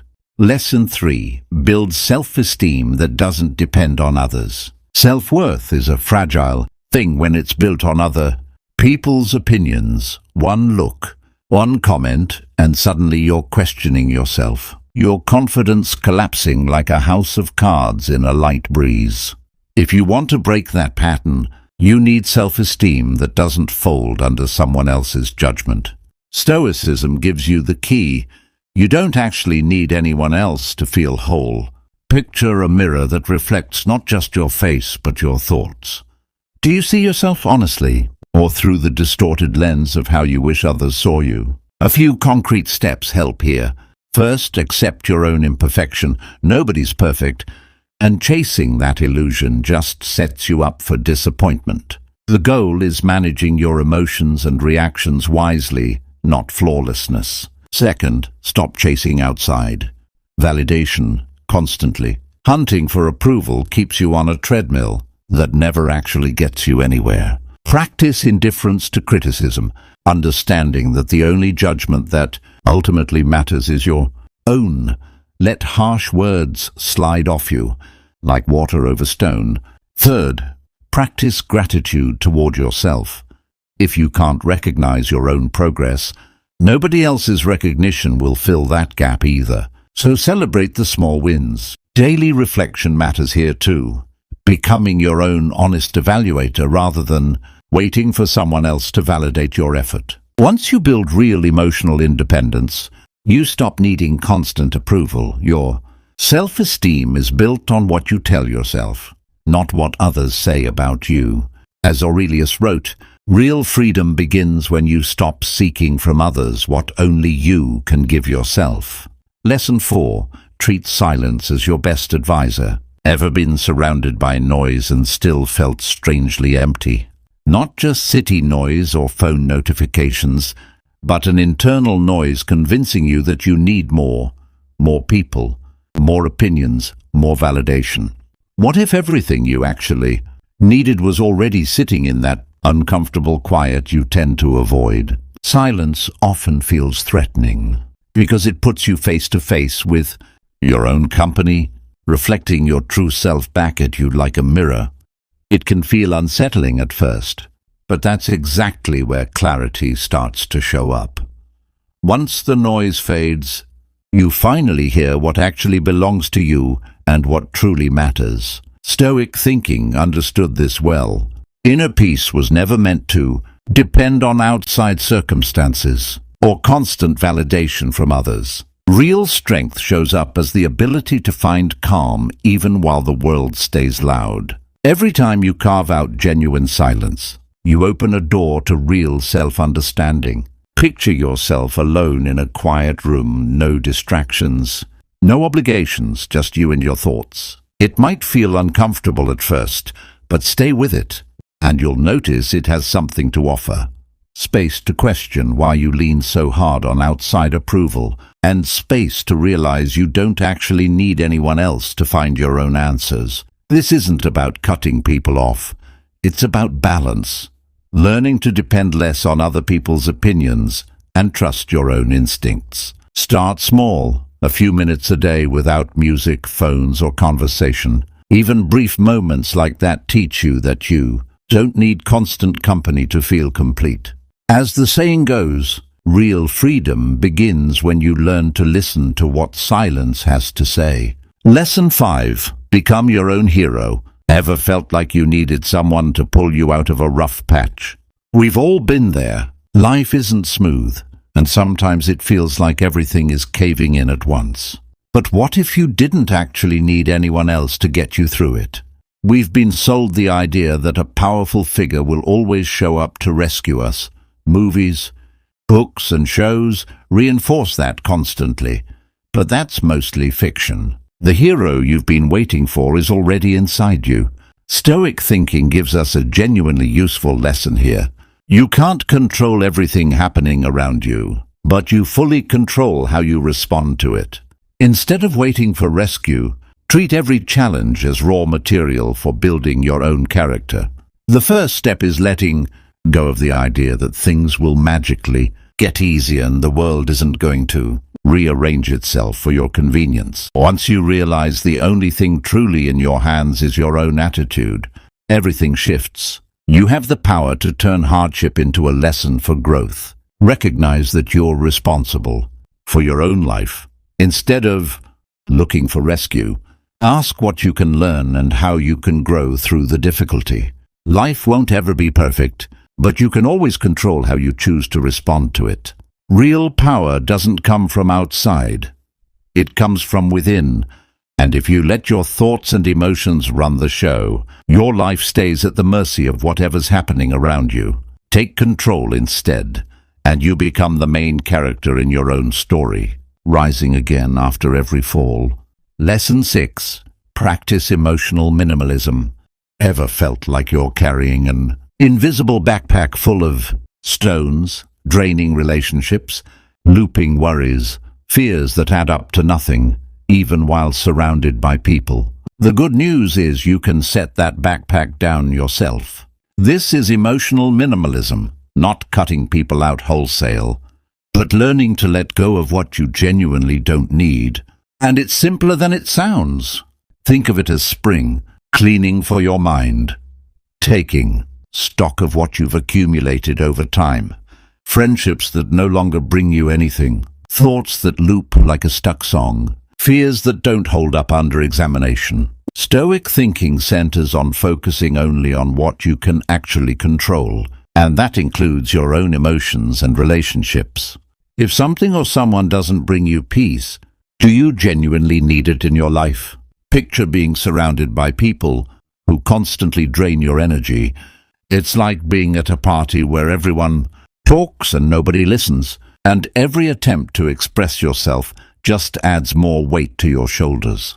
The key is spotting the relationships and thoughts stealing your energy and learning to release them without guilt. Start by noticing what's actually draining you and question what it truly adds to your life. Sometimes we hold on to things purely out of habit, when in reality that extra weight is holding us back. The same goes for expectations that tell you who you need to be. Accept that you're already enough as you are. That's a huge step. Then get comfortable. Saying no, the greatest gift you can give yourself is rejecting what doesn't serve you, not out of selfishness, but to protect your own energy. When you release what drains you, you create room for what actually nourishes you. Lesson 7. Build real financial independence. Have you thought about what true freedom actually looks like? Not the freedom to do whatever you want on a whim, but the deeper kind, living without a boss, a lender or a credit card dictating your every move. That's what financial independence gives you.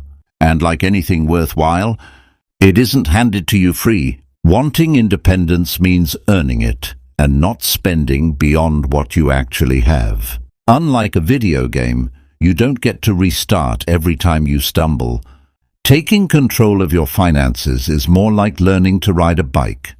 You fall, you scrape your knees, you wonder if it's worth it, and if you keep going, eventually you can go wherever you want without depending on anyone.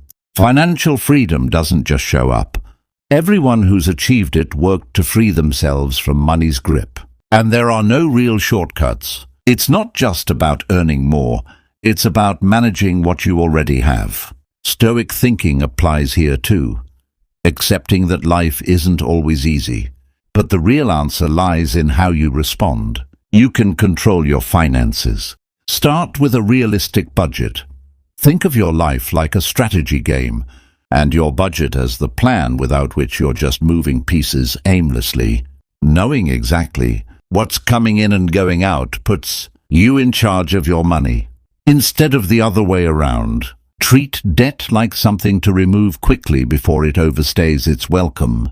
Invest for the future, because independence isn't built on saving alone.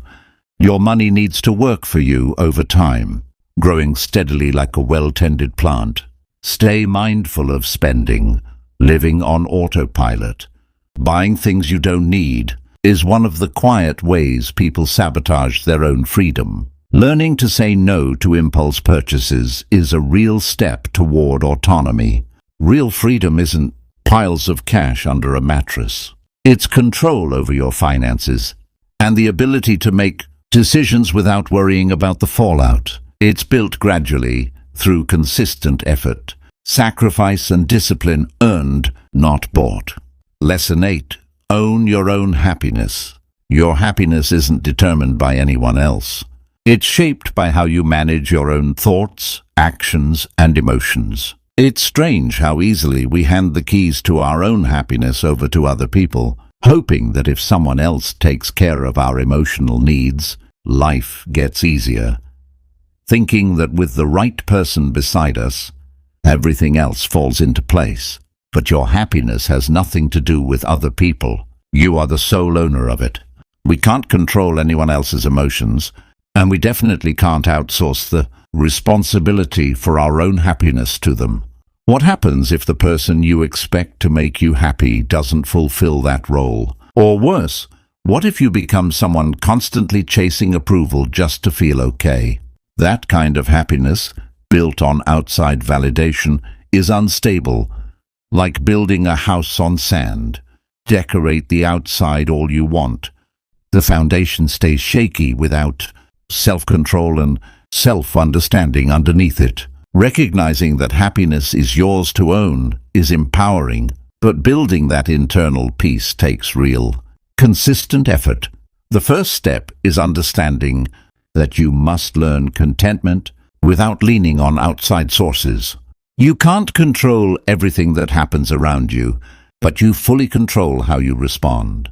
It's not about avoiding life's challenges, it's about navigating them with the calm that comes from knowing everything is temporary and that you, at your core, stay strong. Next time you feel trapped by someone else's opinions or actions, remember, you're the only one with the power to decide how you live. Happiness isn't found outside yourself. It's cultivated from within. Lesson 9. Build strength through adversity. Ever felt like the whole world is caving in and problems keep multiplying until you don't know where to start? In moments like that, it's natural to think, who's going to save me from all this? But you don't need anyone to rescue you from life's hard stretches. What you need is a Stoic mindset. This isn't a set of ancient ideas meant to sound wise. It's a genuine survival guide for standing firm through the hardest moments. Instead of waiting for someone to swoop in, this philosophy trains you to become the protagonist of your own story, no matter how dark things get. Too many people wait for fate or someone else to intervene. But that's not how resilience is actually built. Real strength comes from staying calm and steady no matter what life throws at you. The people who lived through war and turmoil in ancient times understood that nothing outside us can truly bring us down, only what we allow to affect us. The key lies in the split between what you can control and what you can't. You control your thoughts and reactions, not other people, the weather, or an unexpected demand from your boss. What you do control is how you face all of it. This doesn't mean becoming a cold, emotionless robot. It means learning to swim against the current instead of getting swept away by it. Think of falling into mud. Instead of complaining, you get up, knowing the mud is temporary and you have the strength to rise above it. Calm here isn't the absence of emotion. It's the ability to keep emotion from steering the car. One useful tool is imagining the worst-case scenario for whatever's causing you anxiety. When you actually picture it fully, you realize it wouldn't destroy you, that it's less terrifying than it seemed. This prepares you to face real challenges with more strength and composure. Another piece of this mindset: you don't need anyone else to feel complete. That doesn't mean stop loving your friends or rejecting support. It means emotional dependence on others becomes an obstacle if it's the only anchor you have. When you manage your own emotional life and find peace inside yourself, you realize your anchor was always internal. Life will keep presenting challenges, that's guaranteed, but how you respond defines the whole journey. Real peace isn't the absence of problems, it's the ability to choose your response to them. Lesson 10. Become everything you need. Have you ever stopped to consider that you might not need anything or anyone else to be happy? It sounds strange in a world full of people searching for something external to complete them, but stay with this, because it's where things really come together. The first thing to understand is that depending entirely on others for happiness isn't just a myth. It's a mistake. It's wonderful to have people who care about you, but if your happiness depends entirely on them, you'll never fully control your own life. It's like relying on someone else to recharge your emotional battery. But what if you could be your own charger? This is where self-awareness comes in. Getting to know yourself isn't a 5-minute exercise. It's a long, sometimes uncomfortable journey, but the payoff is enormous. Once you genuinely understand yourself, you stop needing constant validation, approval, or attention from others to feel good about who you are. The goal is learning to live fully and independently, not alone in a lonely sense, but content in your own company. Once your sense of worth stops depending on others, you find real freedom. Stoic thinking teaches that we can't control what happens around us, but we absolutely control how we respond to it. And true freedom lies in not needing anything outside yourself to feel whole. Base your happiness on people or circumstances, and you're stuck on an emotional roller coaster. Take ownership of your own life instead, and you find peace regardless of what's happening around you. To get there, let go of what you can't control. Other people's opinions, their comments outside expectations. Make an honest effort to understand yourself. Ask the uncomfortable questions. Figure out what genuinely makes you feel good without anyone telling you what you should need. Then build emotional independence. Not about being alone, but about being at peace with yourself and not needing anyone else to feel whole. With every step in that direction, you get closer to realizing you already had everything you were looking for. Fulfillment doesn't arrive when you finally find what you've been chasing. It arrives when you realize you had it inside you the entire time. Today we're covering a genuinely useful topic, especially for anyone entering the later chapters of life. 13 things worth avoiding as you age, viewed through a Stoic lens. These principles can help build a fuller, more meaningful life at any stage. Aging often brings feelings of isolation and sadness, but Stoic thinking suggests we can find peace by accepting what's beyond our control and focusing on our own actions and thoughts. Here are 13 Stoic-inspired recommendations for keeping a steady mind and a positive spirit, even through difficult stretches. 1. Don't isolate yourself. As we age, it's easy to feel like we no longer fit in, or that our social instincts have dulled, which tempts us to withdraw. But isolation often deepens loneliness and can slide into depression. This isn't about being surrounded by people constantly. It's about keeping connections that genuinely nourish you emotionally. Staying connected gives you purpose and a sense of belonging.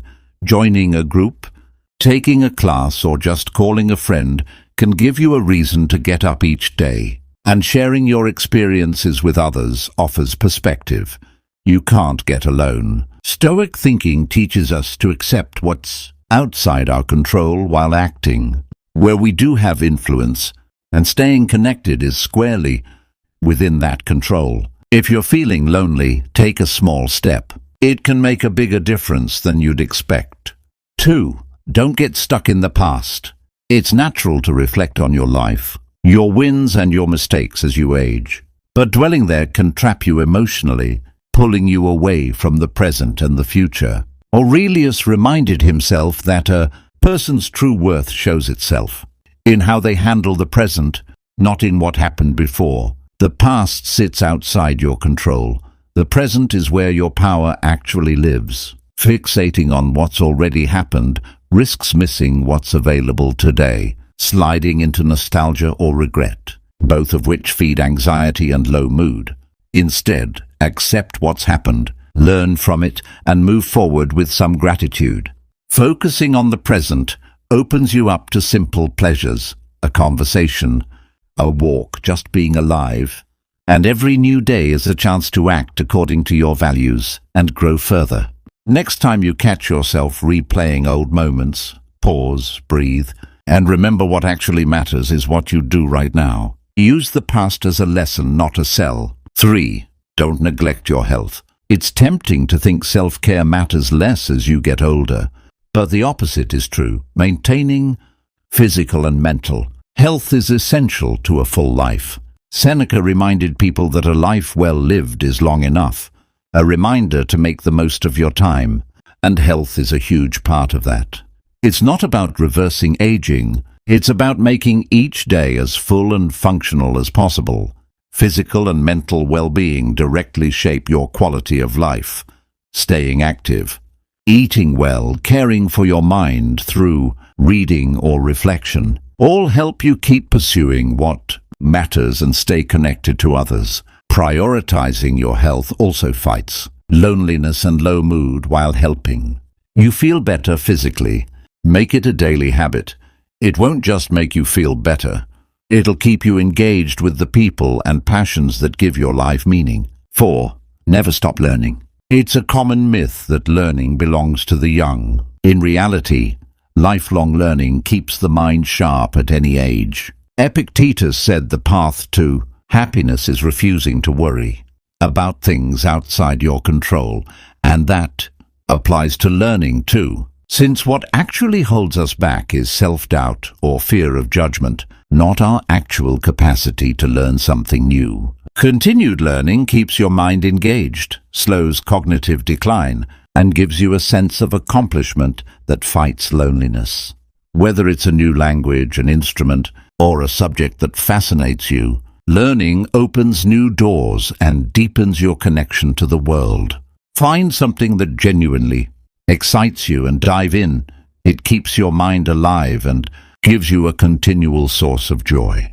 5. I don't resist change. As we age, it's tempting to cling to the familiar and avoid the unfamiliar. But change is unavoidable, and learning to accept it becomes a real source of growth. Aurelius wrote that change is the only real constant. Fighting it just creates unnecessary frustration. Adapting and treating each change as a growth opportunity works far better. Accepting change keeps you flexible and open, whereas resisting it creates stress while acceptance brings calm. Focus on what you can control and let go of what you can't. Change usually falls into the second category, but your response to it is entirely in your hands. See change as a doorway to renewal rather than a threat, and you become more adaptable and your life gets richer for it. 6. Don't underestimate gratitude. With time, it's easy to fixate on what's missing rather than notice what's still there. Seneca said true poverty isn't having little, it's wanting more. A reminder that real contentment comes from valuing what you already have, not accumulating more. Gratitude shifts your whole perspective and dramatically improves your mental and emotional health, counteracting sadness and low mood. It also deepens your relationships, since gratitude often centers on the people in your life, building community and belonging. Take time daily to reflect on what you're thankful for. A journal, a spoken thank you, or a quiet moment of reflection. And notice how it reshapes your outlook. 7. Let go of grudges. Conflict is unavoidable throughout life, but holding on to resentment quietly damages your emotional and mental health. Epictetus said if someone can provoke you, your own mind is complicit in that provocation, a reminder that resentment is often something we construct ourselves, and that gives us the power to release it. Holding a grudge just adds stress and blocks your ability to enjoy relationships and life generally. Forgiveness doesn't mean forgetting or excusing harmful behavior. It means freeing yourself from the toxic weight of carrying it. Practice letting go, not just for the other person, but for your own peace. 8. Keep setting goals.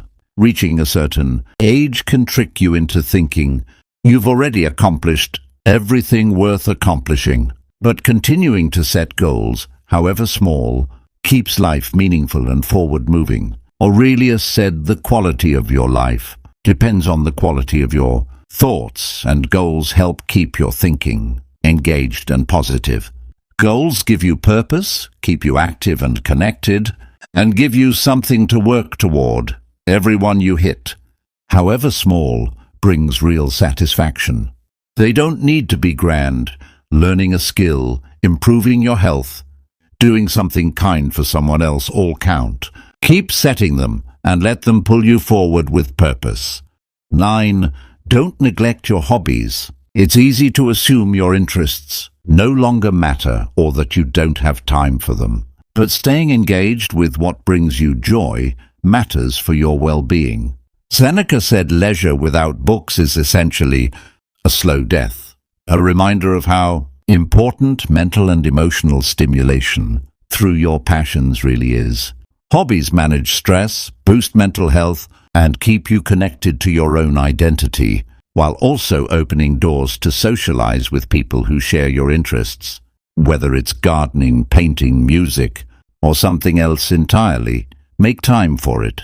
It keeps your life rich and balanced. 10. Don't ignore your emotions. It's easy to assume that aging means becoming more emotionally stoic, in the popular sense, suppressing feelings and always appearing strong.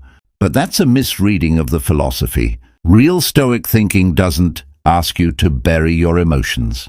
It asks you to understand them and respond to them thoughtfully. Epictetus taught that it's not events themselves that disturb us, but our interpretation of them, a reminder that emotions are responses to perception, not direct reactions to reality itself. Suppressing feelings doesn't erase them, it just delays the fallout, often building into stress and internal chaos over time. Recognizing and processing your emotions is essential for mental and emotional health. It helps you learn from your experiences and make wiser decisions going forward. This means becoming aware of your emotions without being ruled by them, treating them as signals, pointing toward your real needs. Take time to reflect on what you feel and why, whether through conversation or journaling. Give yourself that outlet. 11. Don't settle for mediocrity. At some point it's tempting to believe it's too late to aim higher, or that you no longer have the drive to pursue excellence. But holding yourself to a real standard is exactly what makes life feel worthwhile.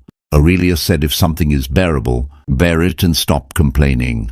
A call to face challenges with resilience. Instead of lowering your bar, settling breeds complacency, and complacency slowly erodes your sense of purpose. Staying committed to doing your best, even in small daily tasks, gives your life direction and dignity. It doesn't mean chasing perfection, just refusing to go stagnant. Pursuing excellence, even quietly, builds real confidence and reminds you that growth is always still available. 12. Keep nurturing your relationships. It's easy to drift from close connections as time passes, but maintaining them matters enormously for your emotional well-being. Seneca said friendship is always helpful, love only sometimes. A reflection of how deeply valuable real human connection is, offering support in hard times and amplifying joy in good ones. Staying connected gives you a sense of belonging and reminds you you're not navigating life alone. Social interaction, even in small doses, eases loneliness and boosts overall health. Nurturing relationships takes real effort, time, attention, occasional vulnerability, but the payoff is enormous. Reach out to old friends, reinforce family bonds, and stay open to new people. It enriches your everyday life and gives you support during the hard stretches. 13.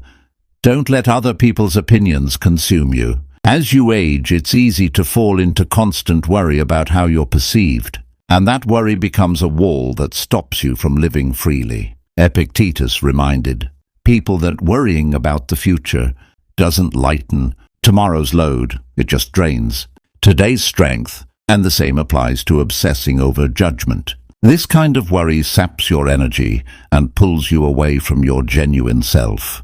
Living in fear of judgment or chasing someone else's expectations can lead to real regret over the life you could have lived by. Staying true to your own values, releasing the need for outside approval lets you focus on what genuinely fulfills you and live with more presence. What you can actually control is your own behavior and principles, not what other people think of you. Aligning your actions with your own honest values brings a deeper contentment than chasing anyone else's approval ever could. Picture mastering the art of controlling your own mind, a pursuit tracing back to Stoic philosophy, a school of thought that flourished across ancient Greece and Rome.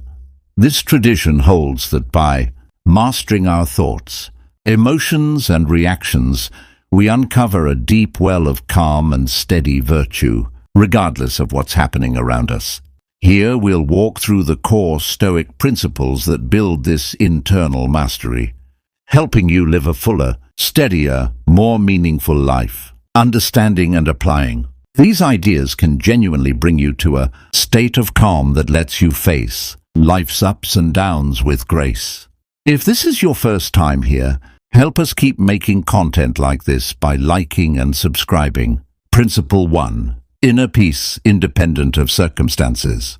Stoics believed real happiness and calm shouldn't depend on external conditions. Instead, they sought inner peace, regardless of the world's fluctuations, meaning no matter what happens around you, you can hold your composure and your values. This requires accepting impermanence, recognizing everything is temporary, and clinging to things or situations that were always going to change eventually leads to suffering. Embracing that impermanence brings a peace that doesn't shake with every change. It also means facing adversity with steadiness, treating hardship as an opportunity for growth rather than a threat, and detaching from disruptive emotions like anger, fear, or despair, recognizing them without letting them run your decisions. Living according to virtue matters here too. Acting with wisdom, courage, fairness, and restraint keeps your conscience clear, free of guilt or regret. Stoics also promoted contentment with enough, avoiding the endless chase for more, wealth or pleasure that so often leads to dissatisfaction instead. This calm isn't achieved instantly. It's cultivated gradually through self-discipline and constant practice, and pursuing it is itself a pursuit of inner freedom. When you're not enslaved to your own emotions or circumstances, you gain the freedom to live according to your actual values. Principle 2. Accepting what you can't control. Much of life sits outside your direct influence. Other people's actions, natural events, the past, even the future. The key to Stoic calm is fully accepting that reality and channeling your energy toward what you actually can control, your own mind and actions. This means drawing a clear line between your own jurisdiction and everything outside it, which helps avoid unnecessary frustration over things you were never going to change, like someone else's behavior or something that already happened. It also means releasing unrealistic expectations. We often suffer because our expectations don't match reality, and letting go of excessive expectations while staying engaged, not indifferent, helps enormously. Accepting that hardship is simply part of life builds resilience and courage to face challenges with composure instead of resistance.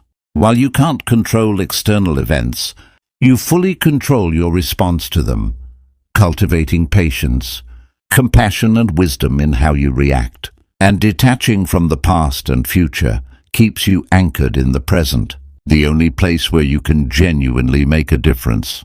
Combined with the ongoing pursuit of virtue, accepting what's outside your control is one of the clearest paths toward genuine peace. Principle 3. Virtue as the highest good. Stoic philosophy centers on 4 cardinal virtues: wisdom, courage, justice, and temperance. Wisdom is the pursuit of understanding of the world and of yourself, discerning what's genuinely valuable. Courage lets you face fear and act rightly even amid danger, and is tightly linked to wisdom, since facing danger appropriately requires real discernment. Justice means acting with fairness and respect for others' rights, seen as essential to both a virtuous life and social harmony. Temperance is command over your own desires, avoiding excess, maintaining composure across situations. Pursuing these virtues is a continuous, imperfect journey. Nobody achieves complete virtue, but everyone can keep working at it. Stoics taught that real happiness comes from living according to these principles, and that virtue also builds emotional and spiritual self-sufficiency. You stop depending on wealth, status, or approval for your sense of satisfaction. This pursuit requires ongoing self-control and self-transformation, recognizing your own imperfections and working steadily to become better. It's a practical path, not abstract theory, a set of principles you can apply daily to live with ethics and calm, regardless of what's happening around you. Principle 4. Mastering your emotions. Emotions can run powerful, and left unchecked, they push us into impulsive or irrational action, so Stoics emphasized managing them deliberately. Start with self-awareness, the ability to notice and understand your emotions as they surface, recognizing anger, fear, sadness, or excitement as they arrive. Then create some emotional distance. Instead of fully surrendering to a feeling, step back and examine the situation more objectively. Let reason take precedence over raw emotion, questioning whether a feeling is actually justified and whether acting on it is the right call. Once you've evaluated it, choose a response aligned with virtue, calm and understanding instead of impulsive anger, for instance. This also means transforming negative emotion into something constructive, using fear as motivation for sensible caution rather than letting it paralyze you. The goal is emotional balance, a state where feelings don't dominate your judgment, not eliminating emotion, but managing it wisely. Stoics never advocated total suppression, grief over loss, joy over success. These are part of being human. Mastering your emotional responses lets you live according to wisdom, justice and courage, regardless of outside circumstances. And that's where genuine inner peace comes from. Principle 5. Living fully in the present. This principle centers on the here and now, avoiding rumination over the past or anxiety about what's ahead. Regretting the past is pointless since it can't be changed. Instead, learn from mistakes and move forward, which frees you from carrying unnecessary weight. Worrying excessively about the future is another source of suffering. Planning wisely is fine, but anxiety over an inherently uncertain future shouldn't dominate your thinking. The present is the only moment you actually have, so appreciate it fully, find joy in small things, and notice the world around you. This builds gratitude naturally. Staying focused on your current task also matters, giving your full attention to what's in front of you instead of splitting focus lets you do it better and appreciate it more. The present is also the only place you have real control, so directing your attention there lets you make wise, ethical decisions without over-worrying about what you can't yet influence. Practices like meditation and mindfulness train this focus, reducing mental noise and building calm. Living more fully in the present reduces suffering caused by past regret or future anxiety and supports better decision-making overall. Principle 6. A healthy relationship with pleasure and pain. Chasing pleasure and fearing pain are both significant sources of suffering, and Stoics argued for a kind of healthy indifference toward both.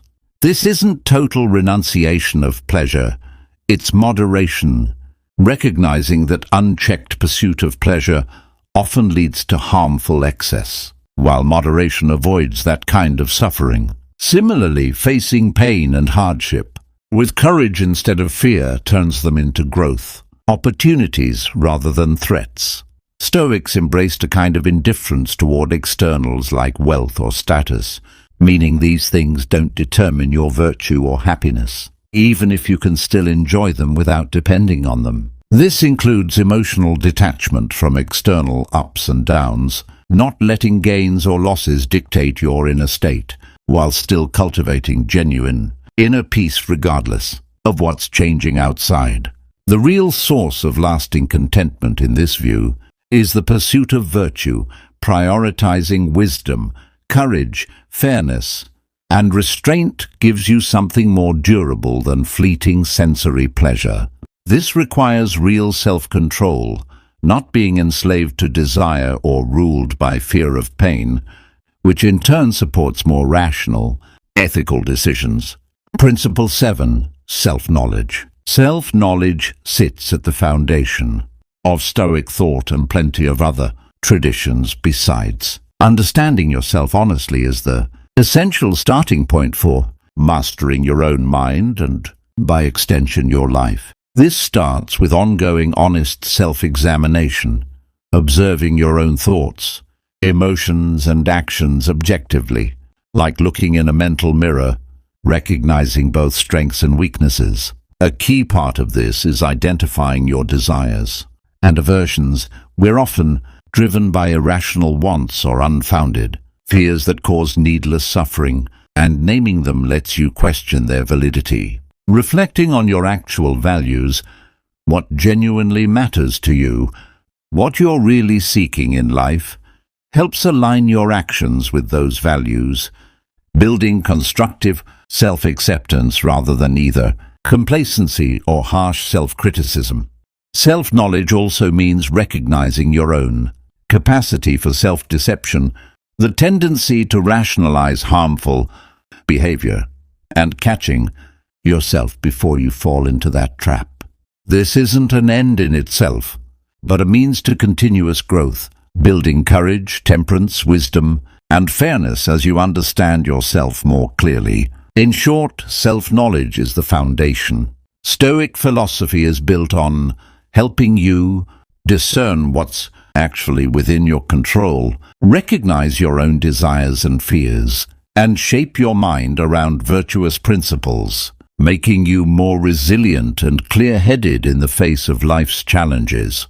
Working through these Stoic principles gives you a working map for mastering your own mind and, by extension, your own life, from self-knowledge to the pursuit of virtue as the highest good. These ideas let you navigate life's turbulence with steadiness, wisdom, and integrity. Real wealth in this view lies in inner peace, ongoing self-transformation, and a constant pursuit of virtue in a world that keeps handing us challenges and uncertainty.